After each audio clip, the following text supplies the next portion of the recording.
father was dying and we needed money. I married a blind heiress. I became her eyes. I fed her, dressed her, and described the world to her for 3 years.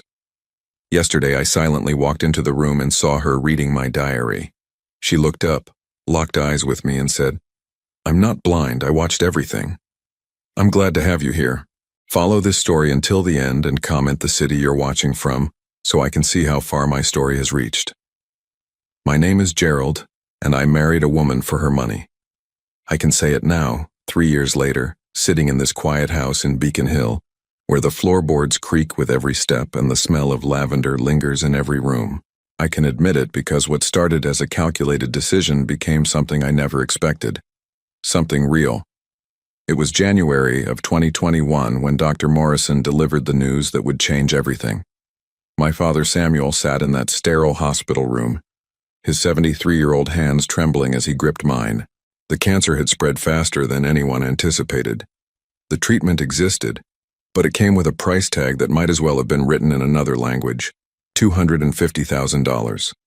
I was 50 years old, working as a small-town accountant making $3,200 a month. My father's insurance would cover maybe 20% of the costs. The rest would have to come from somewhere else, and that somewhere else didn't exist. I had $17,000 in savings, and Samuel's life insurance policy would only pay out $50,000 after his death, which wasn't exactly helpful for keeping him alive. That's when Dr. Morrison mentioned Paige Whitmore in what he probably thought was casual conversation. She was a patient of his colleague, a woman who had lost her sight in a car accident 5 years earlier. Wealthy family, he said. Very wealthy. Her parents had died in the same accident that took her vision, leaving her with a trust fund worth millions. She was 47, never married, and according to the doctor's casual observation, quite lonely. I remember driving home that night, my hands gripping the steering wheel so tightly my knuckles turned white. The idea that had started as a desperate thought began to take shape. I could hear Samuel's voice echoing in my mind from when I was a child. "Sometimes, Gerald, good men have to make hard choices." He'd said that when he worked 3 jobs to put me through college after my mother died. Now it was my turn to make a hard choice. Meeting Paige was surprisingly easy. Dr. Morrison's colleague arranged an introduction at a charity event for the blind community. I volunteered to help with setup, and there she was, sitting alone at a corner table, her fingers tracing the rim of a wine glass. She wore dark sunglasses indoors and a simple black dress that somehow made her look both elegant and fragile. "Gerald," I said when the coordinator introduced us, "I help organize these events." That was my first lie. I'd never helped organize anything for the blind community in my life. "Paige," she replied, extending her hand in my general direction. I took it, noting how soft her skin was, how perfectly manicured her nails were. "Do you enjoy this kind of work?" "I find it meaningful," I said, which was true in a way. What I was about to do would certainly be meaningful, even if not in the way she understood. We talked for 2 hours that night. She told me about her isolation, how difficult it was to trust people's motives when you couldn't see their expressions. She mentioned almost casually that she received $15,000 a month from her trust fund, and that she often felt like money was all people saw when they looked at her. The irony wasn't lost on me. Here I was, proving her point in the most devastating way possible. Our courtship lasted 3 months. I visited her twice a week, then 3 times, then daily. I described sunsets she couldn't see, read her books in my voice instead of the audio versions she was used to, and slowly became the eyes she had lost. During those months, I learned things about Paige that I hadn't expected to matter. She loved when I described the way snow fell on the windows of her Beacon Hill mansion. She had memorized the layout of every room so perfectly that she rarely bumped into anything, moving through her house like a graceful dancer who knew every step by heart. She laughed at my terrible jokes about accounting and listened intently when I talked about my father's condition. Sometimes I caught myself forgetting why I was there. We married in April of 2021 in a small ceremony in her living room. I wore my father's old suit, and she wore a cream-colored dress that she said had been her mother's. The justice of the peace asked us to exchange vows, and I promised to be her eyes, to protect her, to love her. When I said the words, something strange happened. They didn't feel entirely like lies. The photograph from that day sits on the mantel above the fireplace. In it, I'm looking at her with an expression that could be mistaken for devotion. She's smiling, but there's something in her posture, something slightly stiff, that makes the whole scene look like we're both performing roles in a play we didn't audition for. My father's treatment began immediately. The experimental therapy Dr. Morrison recommended was aggressive and expensive, but for the first few months it seemed to be working. Samuel's color returned, his appetite improved, and he started talking about things he wanted to do when he got better. I visited him every day after spending my mornings with Paige, describing her world to her and helping her navigate daily tasks. Living with Paige was unlike anything I had imagined. She moved through the house with a confidence that amazed me, her fingers trailing along walls and furniture with practiced ease. She could cook simple meals, though I usually handled the more complex dishes, describing each ingredient as I added it so she could learn. "Tell me about the onions," she would say. "Are they golden? Can you hear them sizzling?" I would describe the way they turned translucent, the sound they made in the hot oil, the smell that filled the kitchen. She would tilt her head, listening with an intensity that made me feel like my words were creating the only reality she could access. In the evenings, we would sit by the fireplace, and I would read to her. She preferred classic literature, books she said she had loved before the accident but could experience differently through someone else's voice.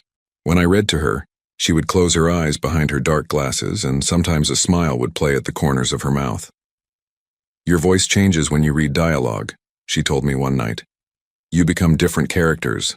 I can see them in my mind." That comment struck me in a way I didn't expect. She was seeing things through my words, trusting me to be accurate, honest, complete. The weight of that responsibility felt heavier than I had anticipated.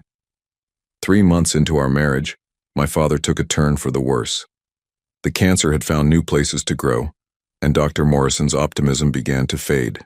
I started spending longer hours at the hospital, leaving Paige alone more often than I preferred. She never complained, never made me feel guilty for the time I spent away, but I could sense her loneliness growing. One evening, I came home to find her standing by the window in the living room, her hand pressed against the glass. She couldn't see the street outside, couldn't watch the people walking by or the cars passing, but she stood there anyway. "I can feel the vibrations of the traffic," she said when she heard me come in. "Sometimes I pretend I can see the headlights reflecting off the wet pavement." I walked over and stood beside her, looking out at the ordinary street scene she was imagining. "The streetlights are just coming on," I told her. "There's a couple walking by with an umbrella sharing it even though the rain stopped an hour ago. They're laughing about something." She turned toward me, and even through the dark glasses I could feel her attention focused on my face. "Do you think they're happy?" "Yes," I said. "They look happy." "Good," she whispered. "I like to think there are happy people in the world I can't see." That night I lay awake listening to her breathing beside me, wondering when exactly I had stopped thinking about her money and started thinking about her happiness. The transition had been so gradual that I couldn't pinpoint the moment when my feelings shifted. Samuel was still dying, I still needed the financial security she provided, but something else had grown alongside those practical concerns. I started keeping a journal around this time, writing down my thoughts and observations in a leather notebook I kept in the drawer of my nightstand. I told myself it was to process the complexity of my situation, but really, I think I needed somewhere to be honest about what was happening to me. My father died in March of 2023, almost exactly 2 years after his diagnosis. I was holding his hand when he passed, and the last thing he said to me was, "You did good, son. You made the right choices." He never knew the whole truth about why I married Paige, but he had met her several times during his treatment, and he genuinely liked her. "She's got a good heart," he told me once, "and she looks at you like you hung the moon, even if she can't see it." After Samuel's funeral, Paige and I fell into a deeper routine. I had inherited his house but sold it, using the $50,000 insurance payout to pay off his remaining medical debts. We were fully committed to our life together now, and I found myself genuinely caring about her well-being in ways that had nothing to do with money. But lately, small things have been bothering me. Paige seems to know when I'm sad before I say anything. She finds objects in rooms I haven't described to her. Yesterday, she handed me my reading glasses before I realized I needed them. Maybe after 3 years of living together, she simply learned to read my moods and movements better than I realized. Or maybe I'm imagining things because guilt makes you paranoid about everything. The first time I noticed something was off, we were in the kitchen making breakfast. I was standing behind Paige, guiding her hands as she scrambled eggs, when she suddenly stepped sideways to avoid the cabinet door I had left open. The problem was I hadn't mentioned the door to her. I hadn't described the kitchen layout that morning at all. "Careful," I said after she had already moved. "There's a cabinet door open." She paused, her hand still holding the spatula. "Oh, thank you." I told myself she must have heard the slight creak of the hinges, or felt the air movement differently with the door open. After 3 years of living without sight, her other senses had probably become incredibly acute. That had to be it. But it planted a seed of doubt that I couldn't quite shake. A week later, we were sitting in the living room when I dropped my father's old pocket watch.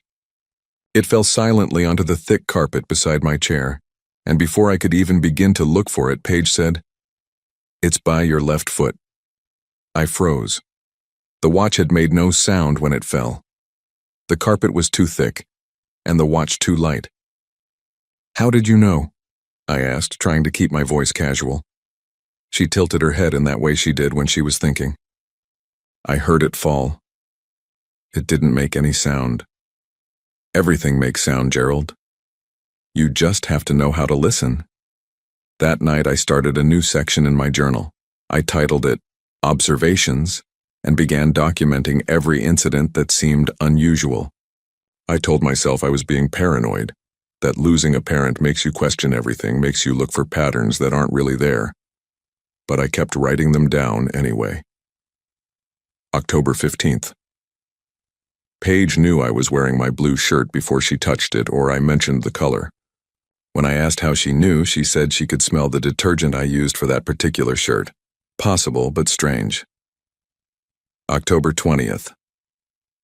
She navigated around a chair I had moved in the living room, even though I hadn't told her I'd moved it. She claimed she could tell from the way the air circulation felt different in the room. Again, possible. October 22nd. During a thunderstorm, she commented on the lightning before the thunder came.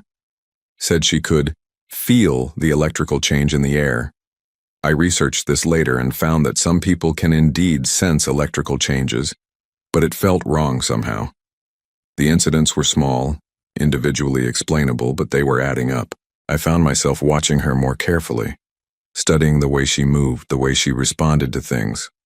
Sometimes I caught her face turned toward me in a way that felt too direct, too focused, as if she were looking at me rather than listening to me. One evening in late October, I decided to test my suspicions. It felt awful even thinking about it, like I was betraying the trust we had built, but I needed to know. We were in the bedroom getting ready for sleep. Paige was sitting at her vanity, running her fingers through her hair.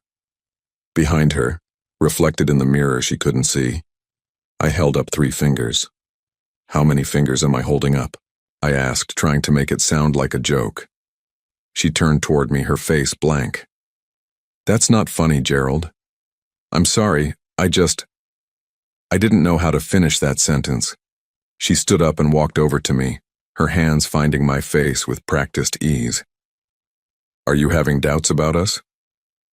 The question hit me like a physical blow. Here I was, questioning her disability while she was worried about my commitment to our marriage. The guilt was overwhelming. "No," I said quickly. "Of course not. I'm sorry. I don't know why I said that." She kissed me gently on the forehead. "We're both still adjusting. 3 years isn't very long for a marriage, especially one that started the way ours did." That comment made me pause. What did she mean by the way ours did? I wanted to ask, but something in her tone suggested I shouldn't push. 2 weeks later, something happened that I couldn't explain away or rationalize. We were having dinner when my phone rang. I glanced at the screen and saw that it was Dr. Morrison. I hadn't spoken to him since my father's funeral, and seeing his name made my chest tighten with old grief. I must have made some expression of distress because Paige immediately set down her fork and said, "What's wrong?" But here's the thing. I hadn't said anything. I hadn't made any sound at all. I had simply looked at my phone screen and felt sad. "Nothing," I said, declining the call. "Just a spam caller." She nodded and went back to eating, but something had shifted.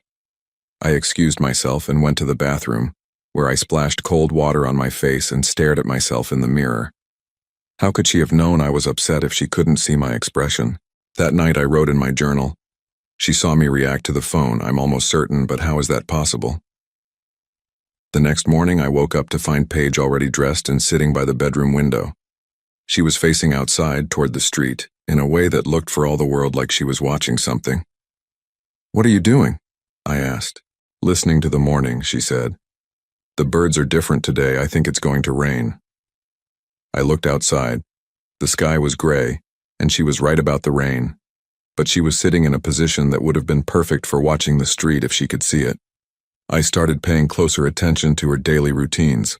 When she cooked, she moved around the kitchen with a confidence that went beyond memorization. When we walked through the house, she avoided obstacles with a precision that seemed impossible for someone relying only on spatial memory and sound. When we sat together in the evening, she would turn toward me at moments when I hadn't spoken, as if responding to visual cues. One afternoon I was reading in the living room when she came in and sat across from me. I was absorbed in my book and didn't acknowledge her immediately. After a few minutes she said, "That must be a good book. You've been frowning at it for the past 10 minutes. My blood went cold. I had been frowning, frustrated by a particularly dense passage about tax law, but I was reading silently, and I hadn't moved or made any sound that would indicate my emotional state. "How did you know I was frowning?" She seemed to consider her answer carefully. "Your breathing changes when you're concentrating hard, and you make these little huffing sounds when you're annoyed." I thought about this explanation. It was possible, I supposed, but it felt like she was working too hard to justify her knowledge. That evening, I tried another test. I positioned myself behind her while she was washing dishes and held up different numbers of fingers. Of course, she couldn't respond, because she wasn't facing me and I wasn't asking her to guess. But I wanted to see if she would react in any unconscious way. She didn't. She continued washing dishes normally, humming softly to herself. But then something strange happened. After she finished and turned around, she said, "You've been standing there for a while. Is everything okay?" She was right. I had been standing there watching her for about 5 minutes, but I had been standing perfectly still, not making any noise. How could she have known? "Just admiring you," I said, which was partially true. After 3 years of marriage, I had genuinely come to find her beautiful. The way she moved, the gentle expressions that played across her face, the competent way she handled daily tasks despite her supposed limitation. She smiled, but something about it seemed forced. "You're sweet." As November progressed, the incidents became more frequent and more impossible to explain. She would comment on my clothes before I told her what I was wearing. She would turn toward sounds that were too quiet for someone to hear from across the room. She would navigate around furniture that had been moved without her knowledge. I started leaving small tests around the house. I would move objects slightly and see if she noticed. I would wear unusual clothing combinations and wait to see if she commented. I would make subtle changes to our daily routines to see if she adapted too quickly. The results were unsettling. She seemed to notice everything. One evening, I was particularly frustrated after a day of subtle testing that had yielded suspicious results. I was writing in my journal, documenting another impossible incident, when Paige came into the bedroom. "You've been quiet tonight," she said, sitting on the edge of the bed. "Is something bothering you?" I closed the journal and slipped it into the nightstand drawer. "Just tired." She was quiet for a moment. Then she said something that made my heart race. "Gerald, do you ever wonder if the people we love are keeping secrets from us?" The question hung in the air between us like a challenge. I felt like she was looking directly into my soul, even through those dark glasses she always wore. Everyone keeps some secrets, I said carefully, but what about the big ones? The ones that change everything?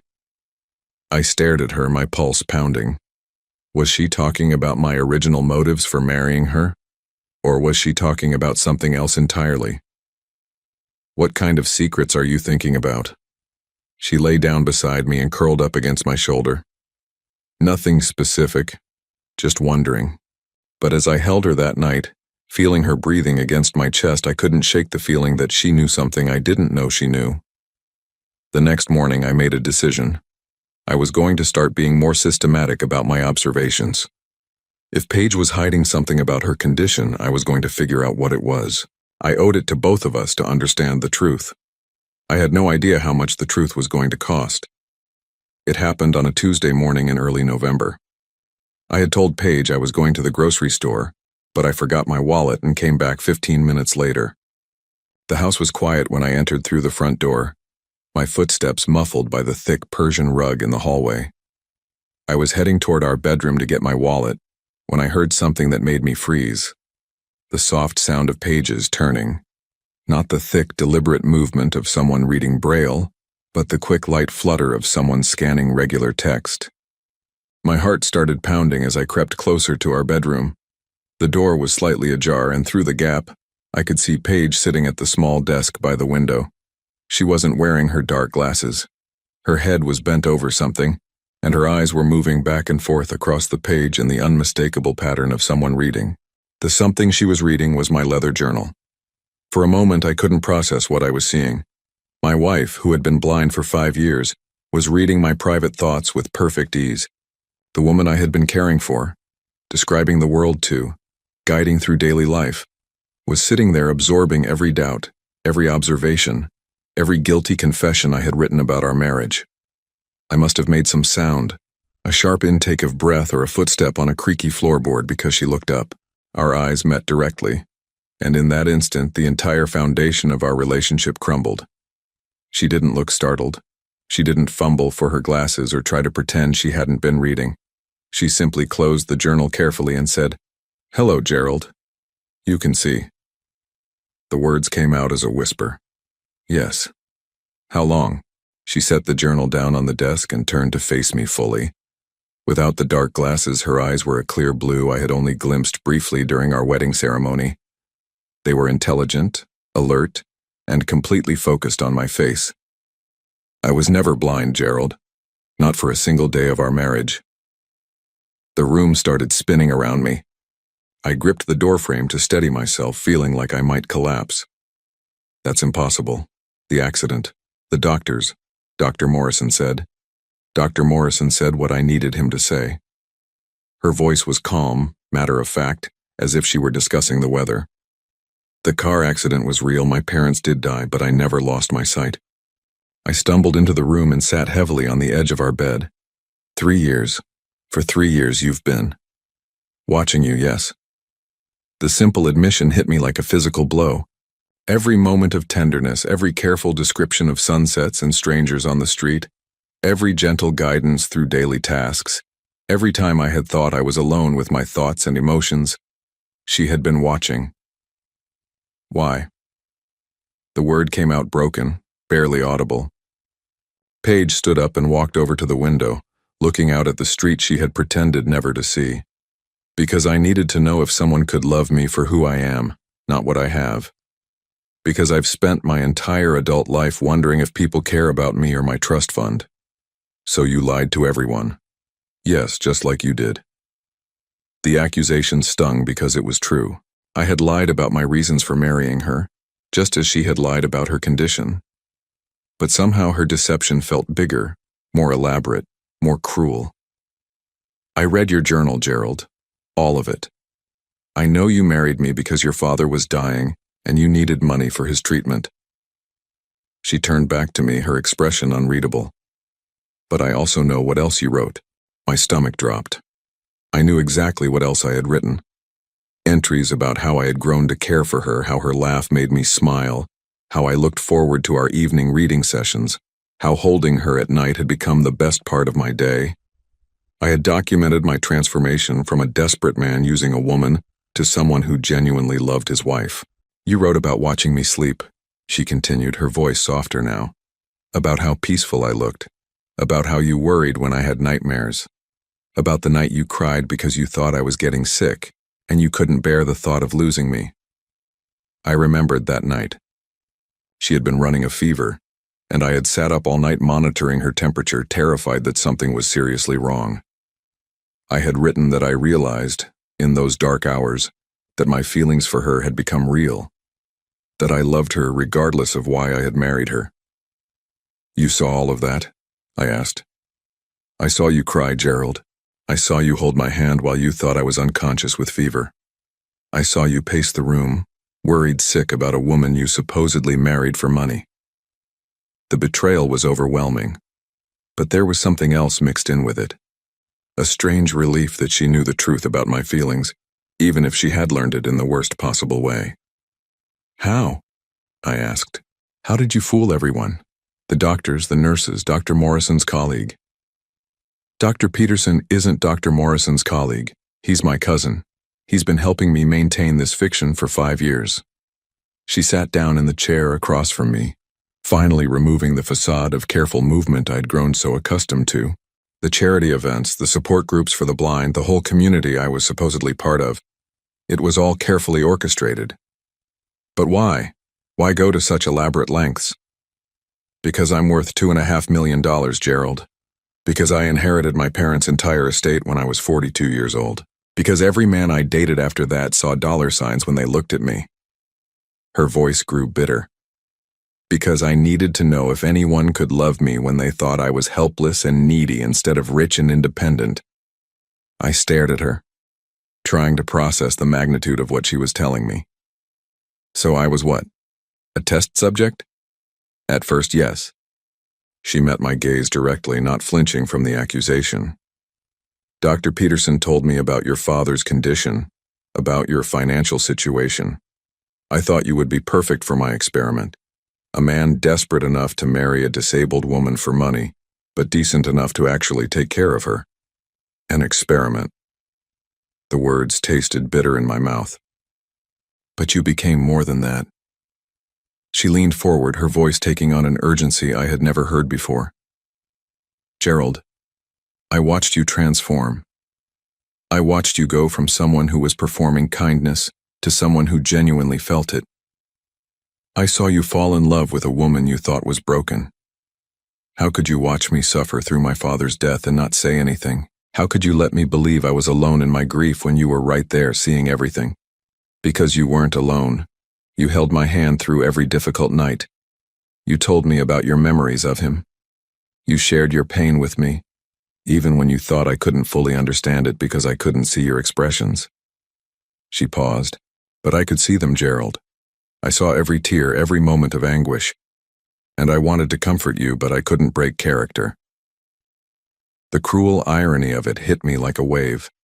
She had been there for me during the worst period of my life, but she had also been lying to me every single day of it. You read my doubts about you, I said, nodding toward the journal. You knew I was starting to suspect something. I've known since October 15th when you first wrote about my unusual behavior. She almost smiled. You're very observant, Gerald. More observant than I gave you credit for. I had to be increasingly careful after that. The tests I was doing, you knew about those too. Of course. The moved furniture, the unusual clothing, the random questions. I saw all of it. I even saw you holding up fingers behind my back, trying to catch me in a mistake. I felt my face burn with embarrassment. All of my careful detective work, all of my subtle investigation, she'd been aware of every bit of it. Why didn't you stop me? Why didn't you say something sooner? Because I was trying to decide what to do. Because reading your journal made me realize that we had both started this marriage as lies, but we had both developed real feelings along the way. She stood up and walked over to the dresser where our wedding photo sat. Because I was terrified that if I told you the truth, I would lose the only genuine love I've ever had. Genuine love? I laughed bitterly. What's genuine about any of this? We're both frauds, Paige. We both entered this marriage under false pretenses. But we're not the same people who entered that marriage. She picked up the wedding photo and stared at it. Look at this picture, Gerald. Really look at it. We're both performing, both playing roles we thought we needed to play. But what we built after that day, the life we've shared, the way we've cared for each other, that wasn't performance. That was real. I looked at the photo she was holding. She was right. We both looked stiff, artificial, like actors in a play neither of us wanted to be in. But I remembered the months that followed, the gradual ease that had developed between us, the quiet moments that had felt authentic, despite the lies surrounding them. I fell in love with you, Gerald, she said quietly, not with the man who married me for money, but with the man who read to me every night, who worried about me when I was sick, who held me when I had nightmares about my parents' accident. I fell in love with your kindness, your patience, your genuine concern for my well-being. But you were lying the entire time. So were you. You never told me you married me for the money. You never told me about your guilt. You never told me that you started loving me despite your original motives. She set the photo down. We've both been keeping secrets, Gerald. The only difference is that mine was about what I could see, and yours was about what you felt. The room fell silent except for the sound of our breathing. Outside, I could hear the normal sounds of the neighborhood, people going about their ordinary lives, completely unaware that inside this house, a marriage was either ending or being reborn. What happens now? I asked. I don't know. She walked back over to the window, looking out at the world she had always been able to see. I know you feel betrayed. I know this changes everything. But I also know that what we've built together, the love we've shared, that was real regardless of how it started. I sat there staring at her, this woman I had thought I knew, trying to reconcile the helpless person I had been caring for with the calculating individual who had orchestrated an elaborate deception. But I was also trying to reconcile my own guilt over marrying her for money with the genuine affection I had developed for her. You've been watching me this whole time, I said finally. Every private moment, every vulnerable instant. You've seen things I never gave you permission to see. She turned back to me, and I saw tears in her eyes for the first time since our confrontation began. I know. And I know how that feels because you've been loving me under false pretenses for 3 years. We've both violated each other's trust, Gerald. We've both been living a lie. But even as she said it, even as I felt the betrayal burning in my chest, I couldn't deny the truth in her words. The connection between us, the intimacy we had shared, the way we had supported each other through difficult times, none of that had been fake. It had been built on a foundation of lies, but the structure itself was real.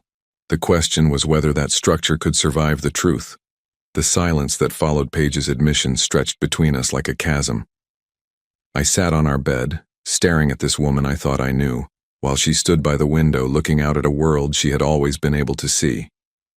The morning light coming through the glass illuminated her face in a way I had never noticed before, perhaps because I had never seen her without the protective barrier of dark glasses. How many others were there? I asked finally. Others? Men. How many other men did you test before me? She turned away from the window, and I saw something flicker across her face. Guilt, perhaps, or shame. 4. The number hit me like a physical blow. 4 other men went through what I went through. Not exactly what you went through. They all failed much earlier in the process. Failed how? She moved to the chair across from me, sitting down carefully. Even now, even after her revelation, some of her blind mannerisms persisted, as if 3 years of performance had become second nature. The first one, Marcus, only lasted 3 weeks. He was interested in my money from the beginning, but he had no patience for actually caring for someone he thought was disabled. He would leave me alone for hours, sometimes entire days. He'd order takeout instead of cooking with me, hire servants to do the things he was supposed to do himself. I thought about all the meals I had prepared with her, all the times I had patiently described ingredients and techniques, the satisfaction I had felt when she smiled at a dish we had made together. The second one, David, made it 2 months. He was kinder than Marcus, but he treated me like a child. He would pat my head when I did something he considered clever for a blind person. He talked to me like I was mentally impaired as well as visually impaired. Her voice grew cold at the memory. The night I ended it with him, he told a friend on the phone that taking care of me was like having a very expensive pet. My stomach churned. And the third? Robert lasted 4 months. He was actually quite devoted, very attentive to my needs. But he fell in love with the idea of being a savior, not with me. He would tell people how noble he was for marrying a disabled woman. He liked the sympathy and admiration he got for his sacrifice. She paused, looking down at her hands. The fourth one, James, almost made it to the altar. We were together for 8 months. He was patient, kind, seemingly genuine in his care for me.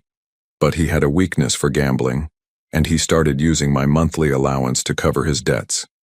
When I confronted him about the missing money, still maintaining my blindness, he lied to my face and then convinced me I must have miscounted because blind people can't keep track of money properly. So I was number 5. You were supposed to be number 5, but you became something else entirely. I stood up and began pacing the room, needing movement to process what she was telling me. You tested me. For 3 years you tested me.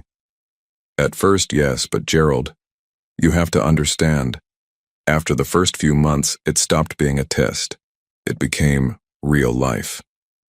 Real life? I spun around to face her. What about when I cried at my father's funeral? Was that a test? What about when I held you during thunderstorms because you said they reminded you of the night your parents died? What about when I sat up all night when you had food poisoning, describing every sound and sensation to keep you calm? Those weren't tests. Her voice was barely above a whisper. Those were the moments I realized I was falling in love with you, but you watched me suffer through all of it. You saw my grief, my exhaustion, my worry, and you said nothing. What could I say? That I was sorry for your loss while maintaining that I couldn't see your tears? That I appreciated your care while pretending I didn't notice how exhausted you were? She stood up, her composure finally cracking. Gerald, I was trapped by my own deception. Every day that passed made it harder to tell the truth because every day made the lie bigger. I thought about my own secret, the original reason for our marriage that I had never confessed. Like my lie about why I married you. Exactly like that. We stared at each other across the room, 2 people who had been living parallel deceptions for 3 years. The journal, I said. How long have you been reading it? Since the beginning. You keep it in the nightstand drawer, and you write in it almost every night before bed. I usually read it in the mornings while you were showering. The violation felt immense. Everything I wrote. My doubts about our marriage, my fears about my father, my confusion about my feelings for you. You saw all of it. Yes. And it's how I knew you were a good man, Gerald. It's how I knew your feelings for me were real, even when they started as something else. What about that night I wrote about wanting to leave? When I said I felt trapped and didn't know if I could continue the charade? She flinched. That was the hardest entry to read. It was also when I realized I had to make a choice about whether to tell you the truth. But you didn't tell me. No, because the next night you wrote about how my laughter made you happy, and the night after that, you wrote about how proud you were when I successfully made dinner by myself. You wrote about how our evening reading sessions had become the best part of your day. She paused. You wrote that you thought you might be falling in love with me and you didn't know if that made you a better person or a worse one. I remembered that entry. It had been 6 months into our marriage and I had been struggling with the realization that my feelings for Paige were becoming genuine. I had felt guilty for developing real affection for someone I had married for mercenary reasons. You wrote about the night you realized you loved me, she continued. It was when I had that fever, and you stayed awake all night taking care of me. You wrote that watching me sleep, knowing how vulnerable I was, made you understand that your feelings had become real, that you would protect me regardless of money or obligations. You remember it exactly. I memorized it.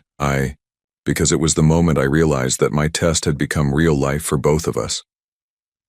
I sat back down on the bed, feeling drained. So what happens now? We both know the truth about each other. We both know our marriage started as a lie. I don't know. She sat down beside me, carefully maintaining some distance. I know you feel betrayed by what I've done.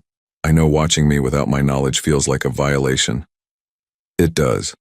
Every private moment, every time I thought I was alone with my thoughts, you were there observing me. But Gerald, you were never alone. Even when you thought I couldn't see you, I was still there with you. When you cried about your father, I cried too, but you couldn't see my tears. When you worried about me during my fever, I wanted to tell you I was okay, but I couldn't break character. You could have told me the truth at any point. So could you. You could have told me you married me for money. You could have explained about your father's medical bills, about your desperation. Instead, you let me believe you chose me for love. The parallel stung because it was accurate. We had both been living lies, both protecting ourselves from vulnerability at the other's expense. The difference is that I developed real feelings for you, I said. So did I. Gerald, I watched you become a different person over these 3 years. I watched you go from someone who was performing kindness to someone who genuinely felt it. I watched you learn to love someone you thought was damaged and helpless. But you're not damaged or helpless. No, I'm not. But you didn't know that when you fell in love with me. You loved someone you thought needed your protection, your guidance, your constant care. You loved me when you thought I couldn't give you anything back except companionship. I thought about this. It was true that I had developed feelings for Paige, believing she was completely dependent on me. I had found satisfaction in being needed, purpose in being essential to her daily life. What about you? I asked. What did you fall in love with? I fell in love with your patience, with the way you never got frustrated when I asked you to describe something for the 3rd time, with how you would spend an hour helping me organize my closet so I could find things independently, with the way you held me when I pretended to have nightmares about my parents. You pretended to have nightmares? Some of them were pretend, but some were real. The trauma of my parents' death was real, Gerald. The accident was real. The grief was real. Only the blindness was fake. So I was comforting you for real trauma while you were lying about your disability. Yes, and you were genuinely helping me while lying about why you married me. We sat in silence again, the weight of our mutual deception settling around us like dust. Outside, I could hear normal sounds of life continuing, people going to work, children walking to school, the world carrying on while ours fell apart. I need to ask you something, I said finally. Okay. That night when you asked me about secrets, about whether people we love keep secrets from us, were you testing me then? No. I was trying to give you an opening to tell me the truth about why you married me. I was hoping you would confess so that I could confess too. But I didn't. Neither did I. So we both failed that test. We both chose to protect ourselves instead of being vulnerable with each other. I looked around our bedroom at the life we had built together over 3 years. The books I had read to her were still stacked on the nightstand. The clothes I had helped her organize were still neatly arranged in the closet. The photos from our wedding and the few trips we had taken together were still displayed on the dresser. Was any of it real? I asked. All of it was real, Gerald. The only thing that was fake was my blindness. Everything else, every moment of connection, every laugh, every tender gesture, every night we held each other, that was all genuine. But it was based on a lie. It was based on 2 lies. But what grew from those lies was honest. I stood up again, needing to move. I don't know if I can get past this, Paige. The deception, the manipulation, the way you watched me without my consent for 3 years. I understand. Do you? Do you understand that every moment I thought was private was actually being observed? That every vulnerable instant was being cataloged and analyzed? Yes. And do you understand that I fell in love with a man who was only with me because his father was dying and he needed money? The accusation was fair, but it still felt like a punch to the gut. That's not who I became. I know. Just like the woman who manipulated you into marriage isn't who I became either. So what are we supposed to do with that? The question hung in the air between us for what felt like hours, but was probably only minutes. What were we supposed to do with the knowledge that our entire marriage had been built on mutual deceptions, but that somewhere in the middle of those lies, we had found something real? I walked to the window where Paige had been standing and looked out at the street. Everything looked the same as it had that morning when I left for the grocery store, but the world felt completely different now. A man was walking his dog. A woman was getting into her car. Children were riding bicycles on the sidewalk. Normal people living normal lives, while inside this house everything I thought I knew about my marriage was crumbling. "Gerald," Paige said softly behind me. "Talk to me." I turned around to face her. She was still sitting on the bed, her hands folded in her lap, looking smaller somehow without her dark glasses and without the careful posture she had maintained for 3 years.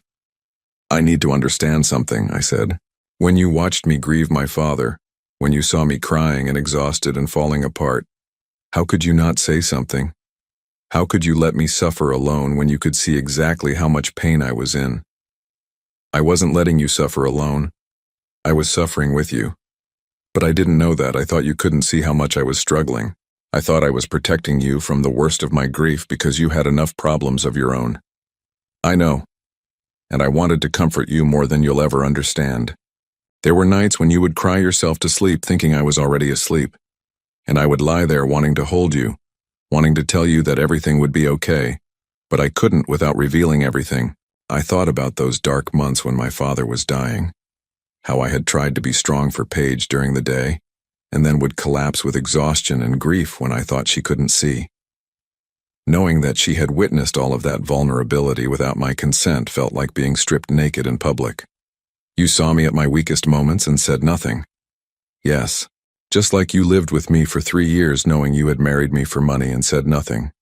That's different. How is it different, Gerald? You let me fall in love with you knowing that your original motives were financial. You let me believe you had chosen me for love when you had really chosen me for survival. Because I did fall in love with you, my feelings became real. So did mine. The difference is that you could have told me the truth about your father and his medical bills at any time without destroying your life. I couldn't tell you the truth about my sight without admitting to a massive fraud. I hadn't thought about it that way. If I had confessed to Paige that I married her initially for financial reasons, the worst that could have happened was that she would be hurt and angry. If she had confessed to faking blindness, she could have faced legal consequences for fraud, not to mention the complete destruction of her social life and reputation. But you did commit fraud, I said. You took money from government disability programs. You received special accommodations. No, I didn't. I never applied for any government benefits. I never took any accommodation money. The only money I used was from my own trust fund, Gerald. The only people I deceived were the men I dated and the doctors who helped me. Dr. Peterson helped you lie to me for 3 years. Dr. Peterson helped me protect myself from men who might have been dangerous. Do you know what it's like to be a single woman with millions of dollars? Do you know how many men have tried to manipulate me, control me, even threaten me when they found out about my inheritance? I thought about the men she had described earlier, the ones who had failed her tests. Is that why you did this, because you were afraid? Partly, but also because I wanted to know if someone could love me when they thought I had nothing to offer except myself. When they thought I was completely dependent on them, vulnerable, needy. But that's not who you are. No, it's not. But the man who could love that version of me, I knew he would be someone special, someone worth trusting with my real self. I sat down in the chair across from her, feeling the weight of what she was saying. So this was all a test to see if I was worthy of your trust. At first, but Gerald, you have to believe me when I tell you that it stopped being a test.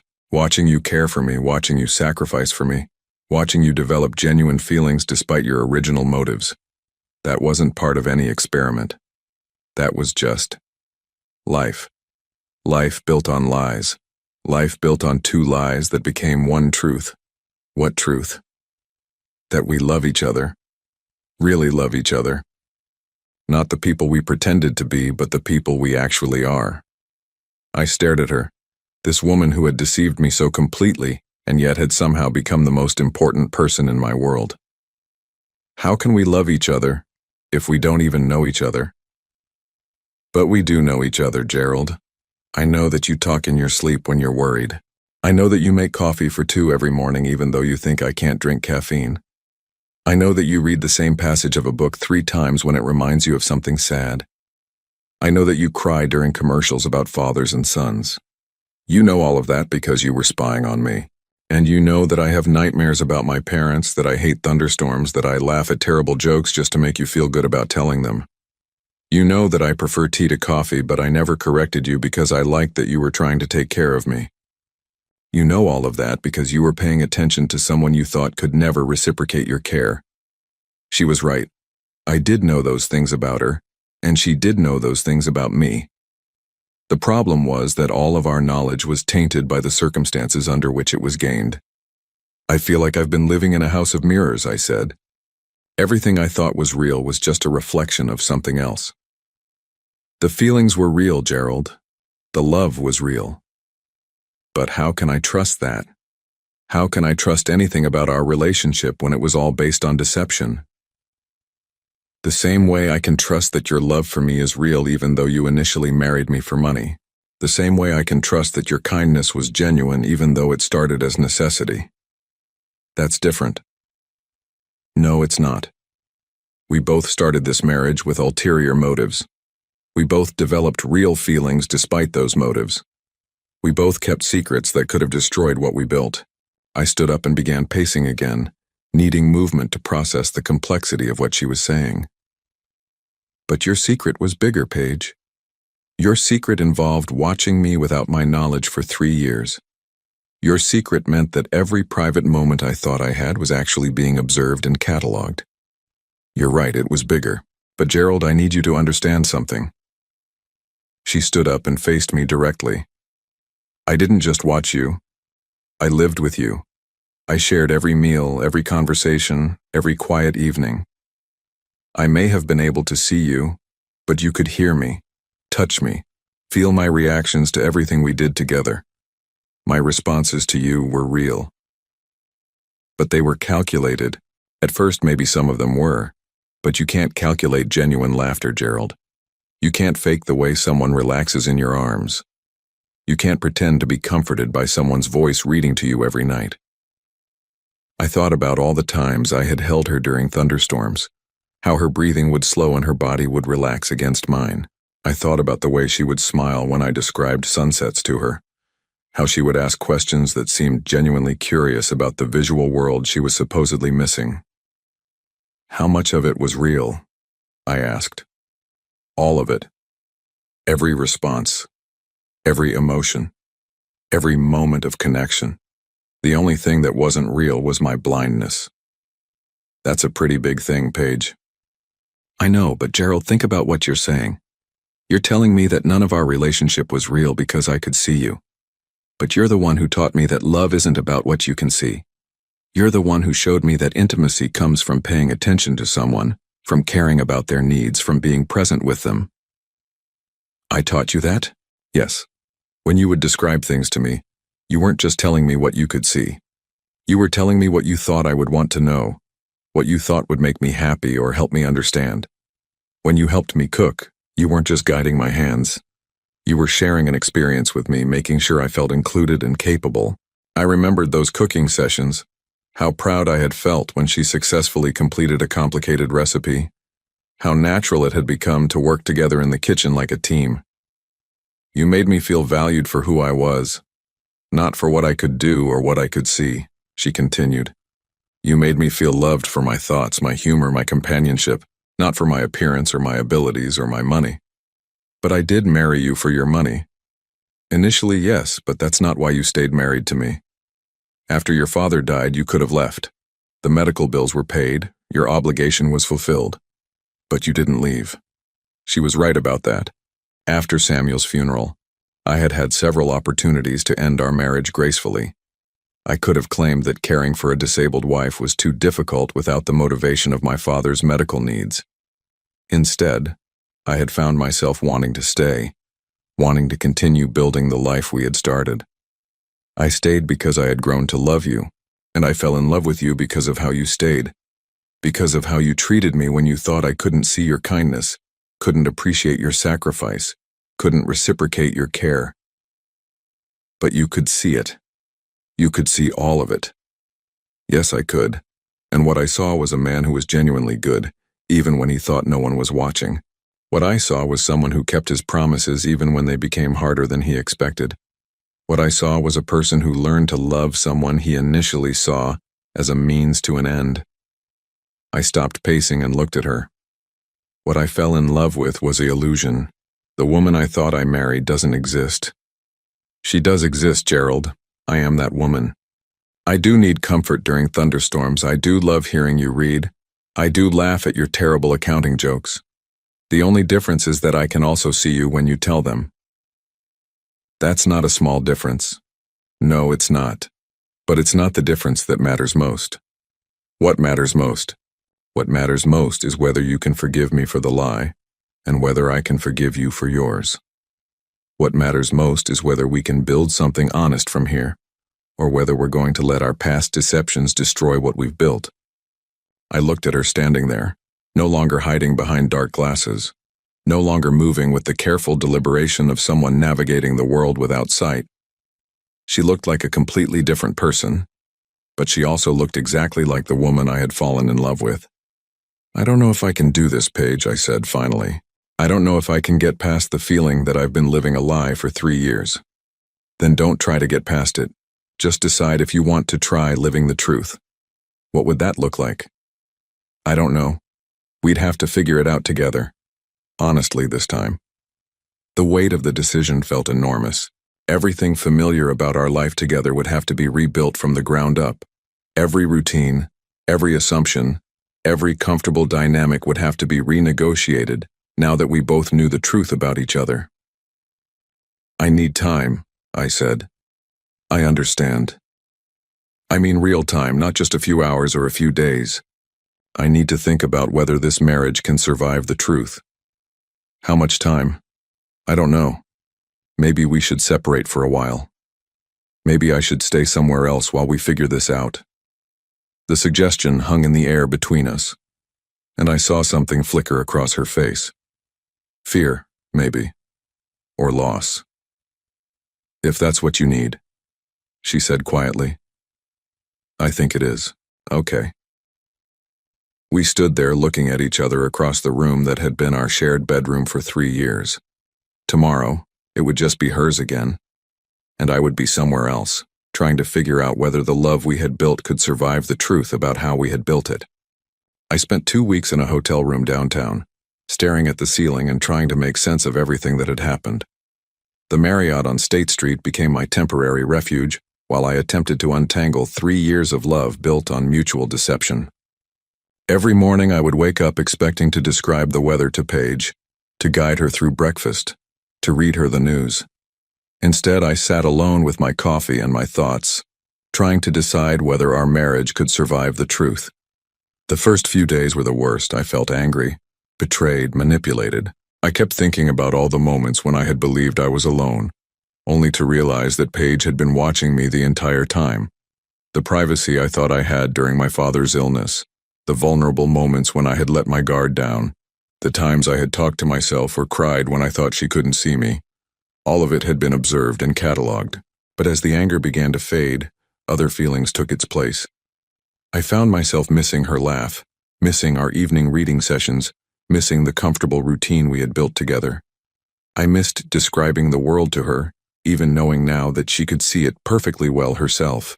I missed the way she would reach for my hand during movies, the way she would curl up against me during thunderstorms, the way she would listen with such attention when I read to her.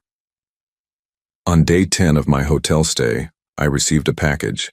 Inside was my leather journal, along with a note written in Paige's handwriting. I thought you might want this back. I promise I'll never read it again without permission. P. I sat on the hotel bed holding the journal, thinking about all the private thoughts I had recorded in it over the past 3 years. All the doubts, fears, confessions, and revelations that I had thought were secret. But I also remembered what Paige had said about reading entries that documented my transformation from someone performing kindness to someone genuinely feeling it. That night I opened the journal and read through it from the beginning. What I found surprised me. The early entries were exactly what I remembered. Guilt over marrying Paige for money, anxiety about maintaining the deception, worry about my father's condition. But as I read further, I could see the gradual change in my writing. The guilt became mixed with genuine affection. The anxiety about deception became concern for Paige's well-being. The worry about my father became balanced with appreciation for the woman who was supporting me through the crisis. By the 6-month mark, my entries were full of observations about Paige's humor, intelligence, and grace. I had written about how much I enjoyed our conversations, how comfortable I felt in her presence, how natural our partnership had become. Reading it now, I could see that I had fallen in love with her much earlier than I had admitted to myself. But there was something else in those entries that I hadn't noticed while living through it. Throughout the journal, I had documented moments when Paige seemed to understand me in ways that went beyond what I told her.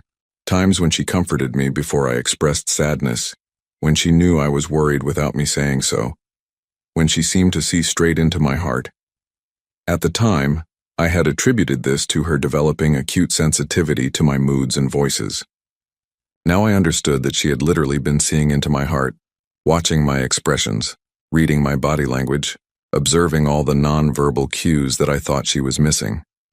The revelation should have made me feel more violated, but instead, it made me understand something important. Paige hadn't just been watching me, she had been truly seeing me. She had been paying attention to me in a way that no one ever had before. On day 12, I found myself walking past our house on Beacon Hill. I told myself I was just taking a longer route back to the hotel, but really, I wanted to see if Paige was okay.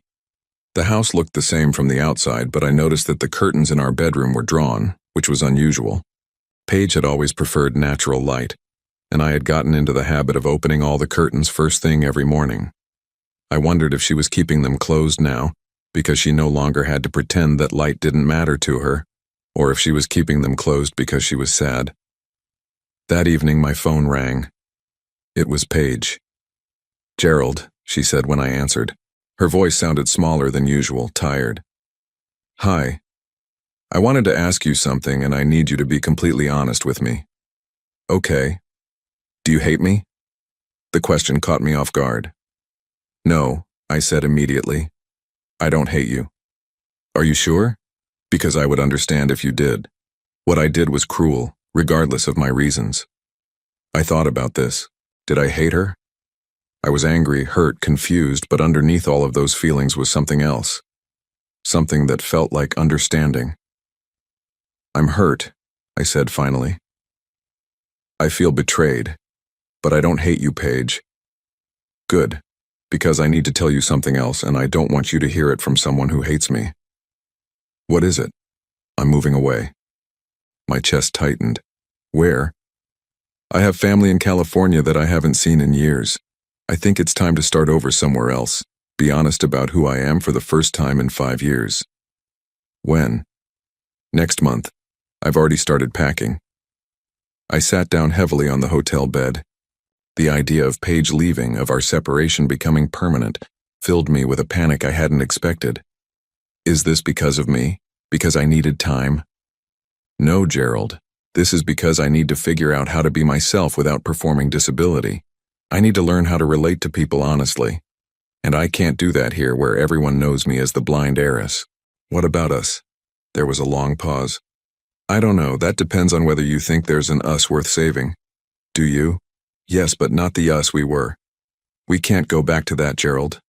Too much was based on lies." "Then what?" "Maybe we could try being the people we actually are. Maybe we could try building something real from the ground up." "In California?" "If you wanted to. If you thought it was worth starting over." I looked around the sterile hotel room that had been my home for 2 weeks. Everything about it was temporary, impersonal, designed for people who were just passing through. I thought about the house on Beacon Hill that I had shared with Paige, the life we had built there, the routines and rituals that had become precious to me, even though they were based on deception. "Can I ask you something?" I said. "Anything." "If we started over completely honestly this time, would you want to?" Want to what?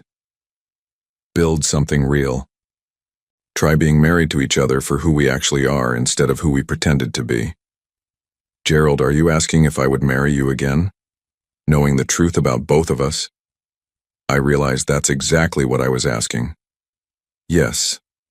Yes, she said, without hesitation. I would marry you again. I would marry the man who talked to himself while doing dishes because he thought I couldn't hear him. I would marry the man who cried during movies and tried to hide it. I would marry the man who sang off-key in the shower and didn't know I could hear him from the bedroom.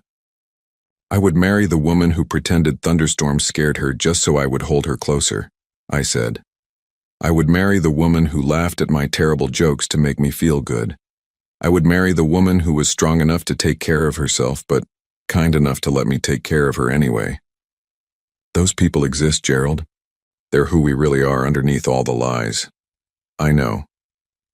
So what do we do now? I thought about it. We could try to rebuild our marriage in Boston, but we would always be haunted by the deception that had defined our first 3 years. We could separate permanently and try to find new lives with new people who had never known our lies. Or we could do something that felt impossible and terrifying and necessary. We could start completely over. I think, I said slowly, that I want to meet you for the first time. What do you mean? I mean I want to go to California with you. I want to introduce myself to you honestly, court you honestly, and see if we fall in love with each other honestly. Gerald, we're already married. Then I want to marry you again for the right reasons this time. There was silence on the other end of the line, and for a moment, I thought I had lost her. Then I heard something that made my heart race. She was crying. Are you sure? She asked through her tears. Are you sure you can forgive me for watching you all those years? Are you sure you can forgive me for marrying you for money? Yes. Then yes, I'm sure. It won't be easy, Gerald. We'll have to learn how to be honest with each other. We'll have to rebuild trust from nothing. I know. But Paige, the truth is I fell in love with you even when I thought you couldn't see me. And you fell in love with me even knowing that I had married you for the wrong reasons. If that's not a foundation for something real, I don't know what is. 6 weeks later, I stood in a small courthouse in Santa Barbara, California, holding the hand of a woman I was meeting for the first time. She wasn't wearing dark glasses and I wasn't hiding my reasons for being there. We were both exactly who we were. Two people who had found love in the most unlikely circumstances and were brave enough to try building it honestly. When the justice of the peace asked us to exchange vows, I looked directly into Paige's clear blue eyes and promised to love her for exactly who she was. She looked back at me without any barriers between us and promised to be honest about exactly who she was. The photograph from that day sits on the mantel of our new home in Montecito. In it, we're both smiling, but not the careful, performed smiles from our first wedding. These are the smiles of people who have chosen each other with full knowledge of each other's flaws and capabilities. We still read together in the evenings, but now Paige follows along in her own book. We still cook together, but now she moves around the kitchen with the confidence of someone who can see where she's going. We still hold each other during thunderstorms, but now I know she's not afraid of them. She just likes being close to me.